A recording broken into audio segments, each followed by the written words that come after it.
helst í Odda og eftir 10. öld. Gjör svo vel.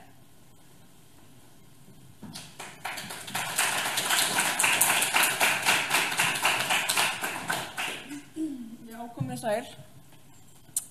Já, ég heiti, hvernig hljóðið? Heyrðu.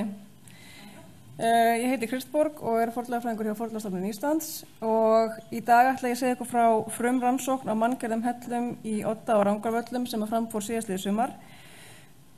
Þessi rannsókn er hluti af stærra verkefni sem heitir Odda-rannsóknin en það er fornleifarannsókn sem stýrt af Fornleifastofnun Íslands fyrir Oddafélagið. Og til grundvallar þeirri rannsókn liggur ítarleg rannsóknar áætlun til 3 ára sem unnin var árið 2017. Og markmiðið með rannsókninni er að rannsaka sögu Oddastaðar frá upphafi fram á 20. öld og setja hana í samhengi við sögu héraðsins og landsins alls. Oddi á Rangárvöllum er, eins og margir vita, fornfrægt höfuðból og menntasetur sem að Oddaverjar sátu fram til loka 13. aldar þegar að biskup og kirkjan sölsaði undir sér staðinn.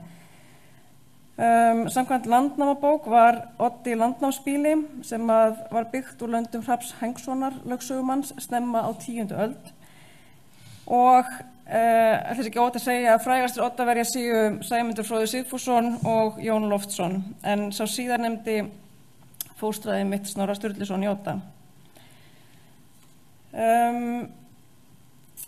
Aðeins Odda-rannsóknina, það er tvíþætt rannsókn. Hún er annars vegar umfangsmikil grunnrannsókn sem byggir undir frekari rannsóknir á staðnum og hefur að markmiði að svara spurningum tilurð og uppgang valdamiðstöðvar í Odda og þróun hjáleigubyggðarinnar í Oddahverfi. En hins vegar er hún rannsókn með uppgrefti á föllnum manngerðum helli í Oddatúni. Í Odda-rannsókninni er lögð mikil áhersla á hvers kyns miðlun og fræðslu verkefnið og sögustaðarins og mikilvægur hluti af rannsókninni er fornleifaskóli barnanna í Odda sem er samstarfsverkefni Oddafélagsins, grunnskóla í Rangárvallasýslu og Fornleifastofnunar en þetta verkefni hefur verið styrkt af uppbyggingarsjóði Suðurlands. Og við tókum á móti fyrstu nemendum fornleifaskólans síðastliðið haust. Þið séu myndir af þeim hérna á störfum og þau fengu annars vegar almenna fræðslu fornleifafræði og fornleifar í skólanum og svo fengu verklega kennslu í undirstöðuatriðum í uppgrefti, fornleifaskráningu og gripafræði hérna í Odda. Já, en áður en ég fjalla hellarannsóknina sem unnin var í Odda síðastliðið sumar er rétt að segja nokkur orð almennt manngerða hella á Íslandi. En á Íslandi eru þekktir hátt á annað 100 manngerðra hella og þeir eru nánast allir á Suðurlandi þar sem að víða er hægt að finna berg sem henta til hellisgerðar. Algengasta hellisgerðarbergið er sandsteinn en margir hellar voru líka eða hafa verið hólaðir í móberg og það er líka dæmi að hellar hafa verið hólaðir í jökulberg. Og manngerðir hellar eru margir ævafornir og það má ætla að sumir þeirra séu jafnvel elstu hús á Íslandi sem enn standa. Þetta er minjaflokkur sem hefur í rauninni lítið verið rannsakaður hér á landi en það hefur nokkuð verið ritað hann. Grundvallarrit manngerða hella á Íslandi er samnefnd bók eftir Árna Hjartarson, Guðmund J. Guðmundsson og Hallgerði Gísladóttur sem kom út árið 1991 og er því miður löngu uppseld og ófáanleg.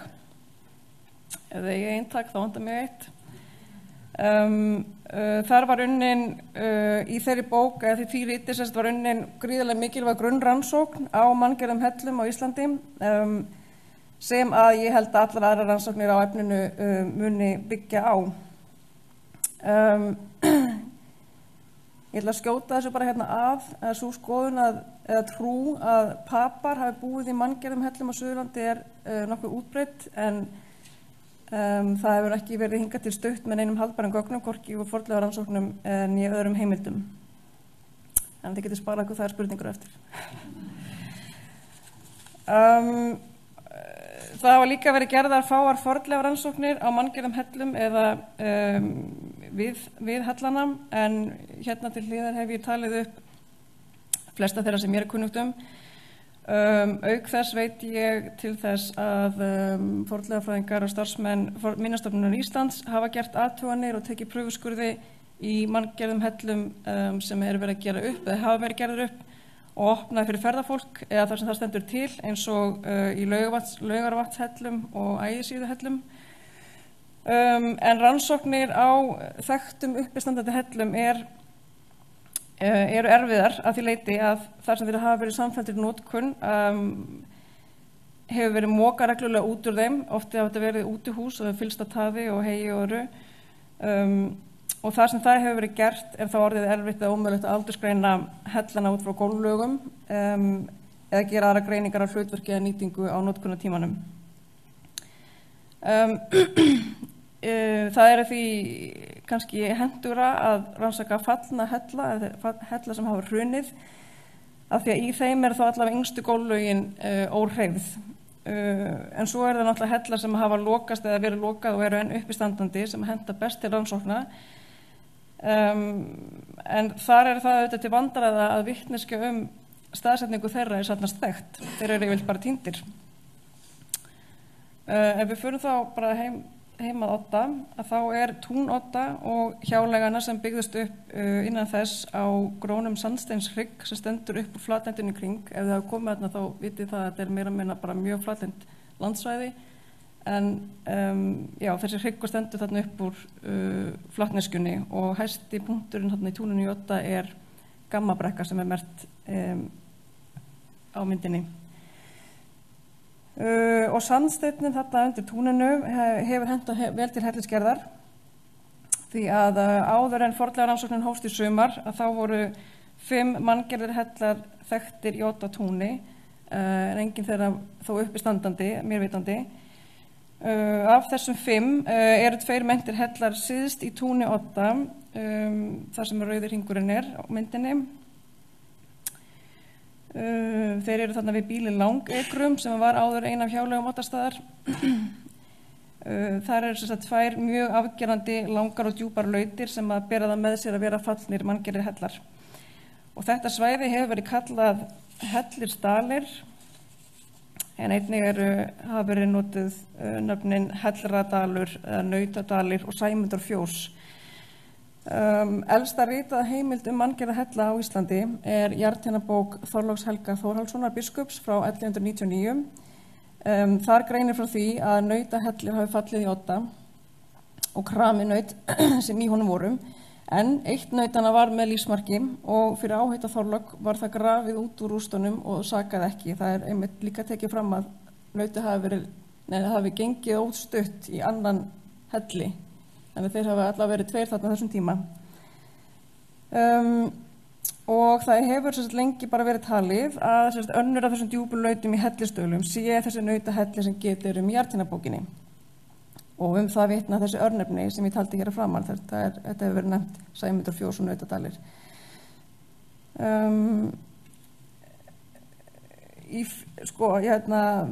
Þegar ljóst var í fyrravor að við fengjum ekki fjármagn til fornleifarannsókna í Odda úr fornminjasjóði þá ákvað Oddafélagið að kosta svokallaða forrannsókn á manngerðum hellum í Hellistöðlum.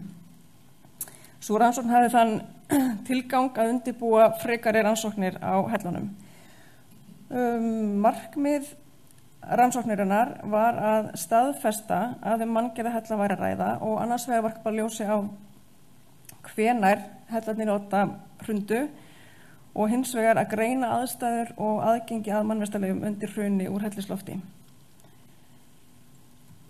Og í þessari forrannsókn voru grafnir 2 könnunarskurðir.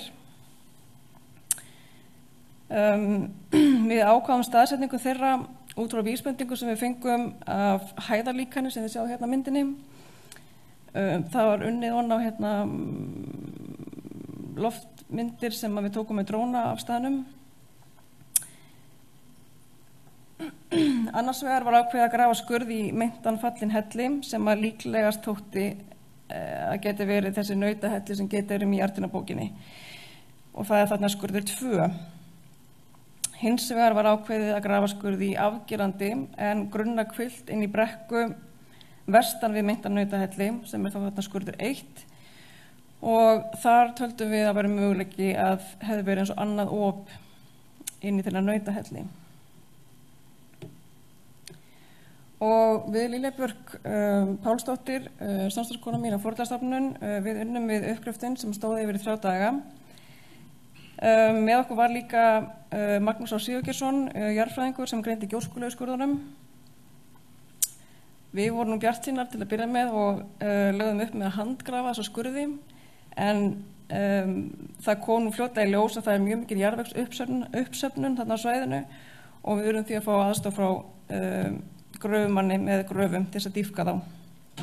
Þannig við byrjum að dýpka þann eystri sem er skurður 2 og þann skurð grófum við í þessa djúpa aflöngu laut sem er þarna síðst í Oddatúni og er svo suðvestari af 2 lautum í Hellistölum.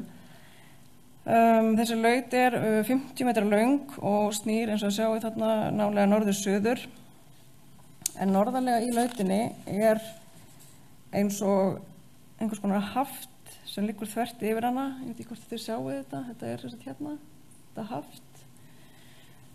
Og okkur virtist að þarna gæti mögulega verið þá eins og uppistandandi hluti af hellinum, einhver svona hluti af loftinu eða þakinu sem hefði ekki hrunið. Þannig að við ákváðum að staðsetja skurðinn þarna upp við og sunnan við þetta haft og vildum reyna að komast eins og inn undir það. Þetta var áður en við áttum okkur á því hvað var mikið jarðvegsstyrknum þarna, þannig að þetta var, svo kom það allt annað í ljós en við heldum að væri þetta allavega. Í þessum skurði þá undir yfirborðslagi komum við strax niður á gjóskulög úr Heklu frá 1510 og Kötlu frá því 1500 og það kom okkur strax mjög óvart að það væri svona stutt niður á þetta gömul jarðlög eða eins og 30 cm. Svo undir þessum gjóskulögum voru nokkur svona keimleik jarðlög sem eru blönduð með torfi en það er engin eiginleg torfhleðsla í því. Þannig að það er svona ekki alveg ljóst hvernig þessi jarðlög er tilkomin þarna, en mér dettur helst í huga að það hefði einhvers konar veggur, ekki hlaðinn, en einhvers konar vegg hafi verið hróflað upp þarna til þess að þvert á þessa djúpu lægð, til þess að mynda einhvers konar aðhald þarna innst í lægðinni sem hefur verið hægt að nýta til dæmis sem litla rétt eða heystæði eða hvað veit ég. Svo undir þessum torfblöndu lögum tókum við áfokslög og sandlag á milli þeirra, ég vona að þetta sé skýrt þarna á myndinni. En svo á 2 metra dýpi að þá komum við niður á hrun úr hörðnuðum jarðvegi sem lá ofan á sandsteinshruni. Og þarna var orðið ljóst að við vorum búin að staðfesta að þetta væri í raun fornmanngerður hellir sem að ég veit þetta er svolítið svakaleg mynd, en þetta var engin hættuferð. Já, sem sagt, allavega, við vorum búin að staðfesta að þetta væri í raun fornmanngerður hellir sem hefði fallið löngu fyrir 1500 af því að þetta sandsteinshrun þarna á 2 metra dýpið ekki og geta orðið til af öðru en því að þarna hefði eitthvað holrými sem hefði fallið saman. Þannig að við vildum náttúrulega freista þess að komast til botns og finna beinin úr nautunum sem að grófust þarna undir eða allavega niður á einhvers konar gólf hellisins og létum því gröfuna lengja skurðinn aðeins og grafa í gegnum þetta sandsteinshrun og það endaði með því að grafan gróf í gegnum 2,5 metra af sandsteinshruni en þar ákváðu nú bara að láta staðar numið til að sjá hvað þetta er orðið djúpt þarna á þessari mynd og átti enn eftir að dýpka.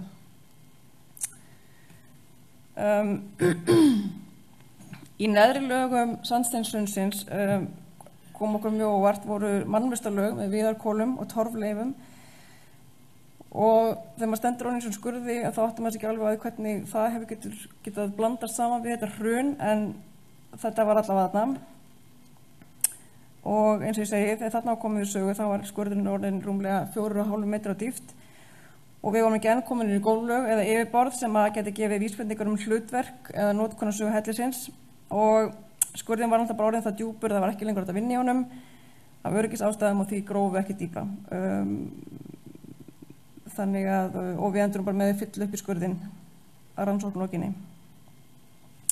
en ef við förum þá yfir í skurð 1 sem þá vestari af skurðunum 2, 12 metrum vestan við skurð 2. Eins og ég sagði áðan þá ákvað að staðsetja hann þar sem á yfirborði sást svona grunnkvilt neðst í brekku vestan við meinta Nautahelli og þarna var talið að gæti leynst hliðaringangur í Hrundahellinn þar sem skurður 2 var grafinn, en það var Árni Hjartarson jarðfræðingur og hellasérfræðingur sem benti líklega fyrstur á að þarna væri mögulegt hellisop á þessum stað og hann gerði það í grein í Goðastein árið 2000. Þetta er ekki mín hugmynd til að byrja með.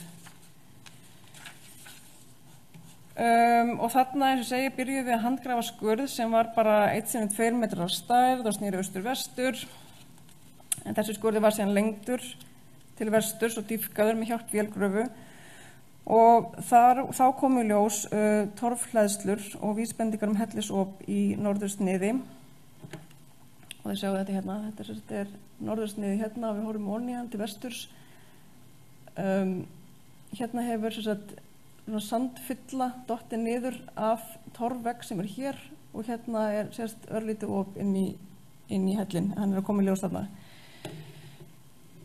Og þegar þetta var komið í ljós að þá stækkuðum við skurðinn talsvert til suðurs og vesturs til þess að vera hægt að athafna sig í honum og austarlega í skurðinum kom þá betur í ljós þessi hellismunni inn í uppistandandi manngerðan helli og leifar af torfhlöðunum forskálan.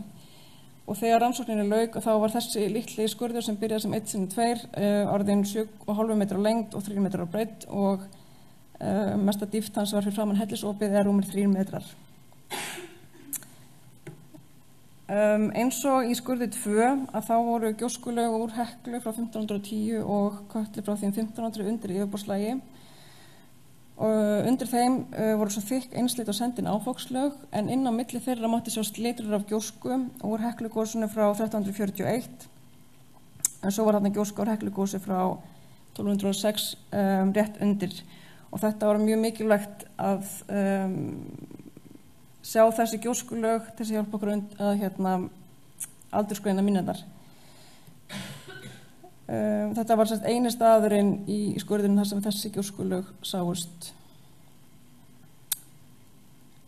Svo undir áfokslögunum og þessi gjóskulög frá 1206 kom í ljós mikið og þykkt sandlag og þessi sandur lá þétt upp að torfhleðst í norðursniði sem að sást að myndin hérna á undan og fyllti hann líka mikið holrými framan við torfið og innsiglaði op inn í þennan áður óþekkta uppistandandi helli. Í botni skurðar 1, sunnan við hellismunnan og framan við hann til vesturs eins og allir geta séð, greinilegt torf. Og það ennþá svæði hérna þar sem ekki búið að hreinsa jarðveginn. Við bara höfum ekki nægan tíma til að hreinsa lausan jarðveg í öllum skurðinum. Þannig að þetta torf nær lengra til vesturs og torfið sem að sést þarna beggja vegna við hellismunnan og framan við hann hefur örugglega tilheyrt forskála framan við hellinn. En við veitum ekki ennþá hversu stór hann hefur verið. Til þess að komast að því þurfum við að stækka þetta svæði allverulega. Í suðausturhorni skurðarins sást þetta tvílíta landnámslag og gjóska úr Kötlu frá 920 á stuttu bili og svo þarna torf með þessum gjóskum í vestan við óhreyfðu gjóskulögin og þessi ummerki gefa sterklega til kynna að hellisgerð á þessum stað hafi hafist skömm eftir 920 líklega með 10. öld og hellinum virðist síðan hafi verið lokað með því að moka sandi inn í forskálan og fyrir hellismunna nokkru fyrir 1206 þegar gjóska úr Heklugosi fellir yfir svæðið. Við rannsókninni fyrra að þá ákvaða við að grafa, við höfum alltaf ekki tíma en við grófum ekkert mikið frá hellismunnanum en þó nógu mikið til þess að tróða okkur þar inn. Þannig við kíktum örstutt inn í hann og gerðum svona frumkönnun á stærð hans og gerð. Hellismunnin opinn mót vestri og hellirinn hefur grafinn svona nokkurn veginn beint inn í hæðina til austurs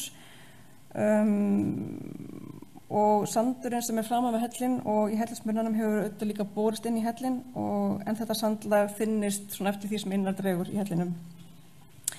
Við gerum svona grófar mælingar og hann það bil 10 metrar á lengd og 3,6 metrar á breidd þar sem hann breiðastur og þar sem að yfirborðið í honum lægst að þá svona 1,6 metrar upp í hellisloftið og það ekki hægt að komast alveg inn í enda hellisins af því þar mikið hrun úr loftinu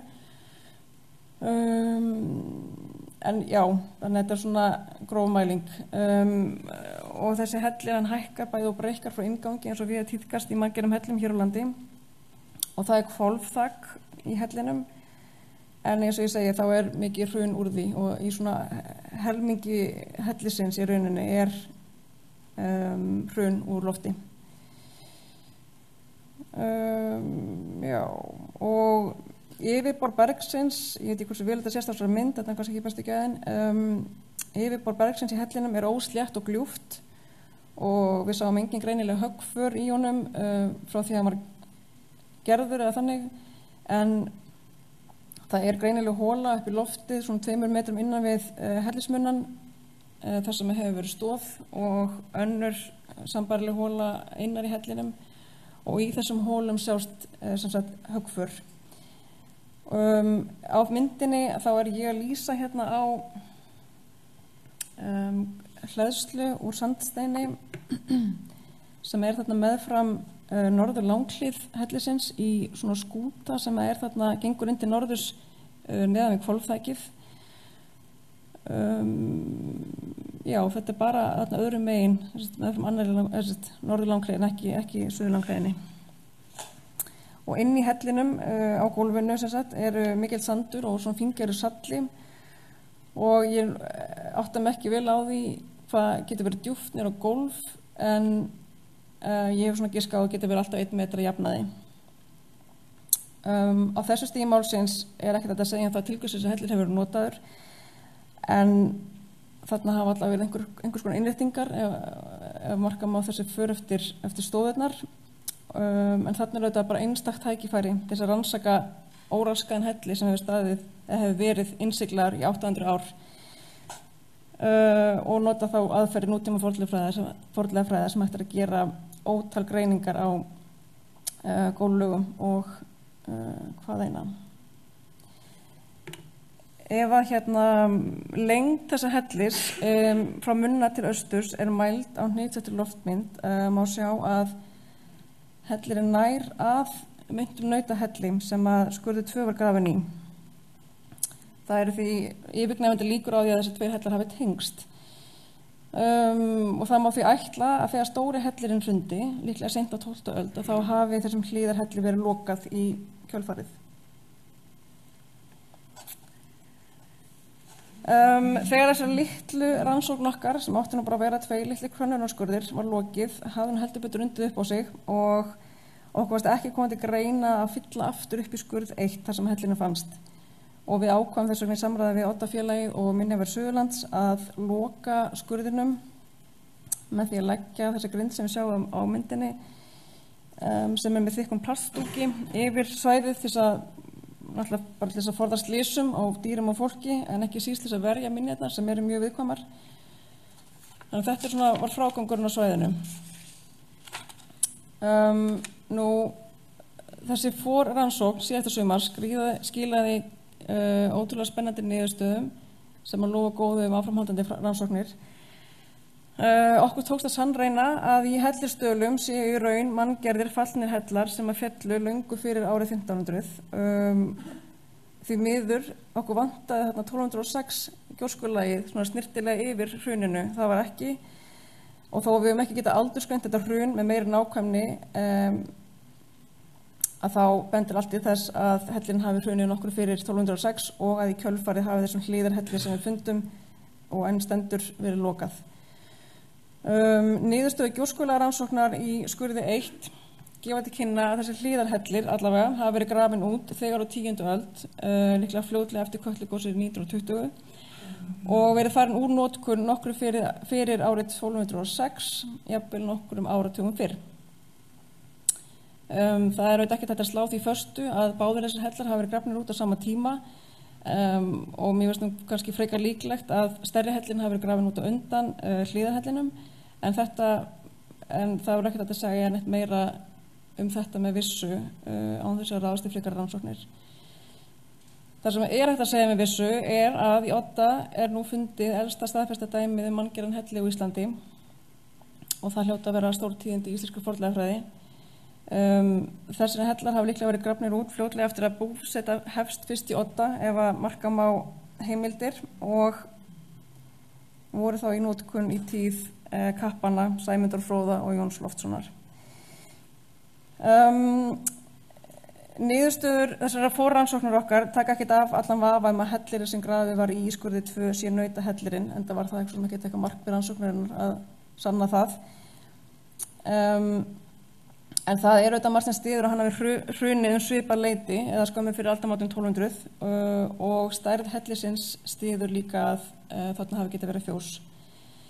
Þannig að það er nauðsynlegt að halda áfram rannsóknum á þessum minjum til þess að fá skýrari mynd af því hvenær hellirinn var grafinn út og hvenær hann hrundi og fór úr notkun og áframhaldandi rannsókn mun líka varpa ljósi á hlutverk og notkunarsögu hellana.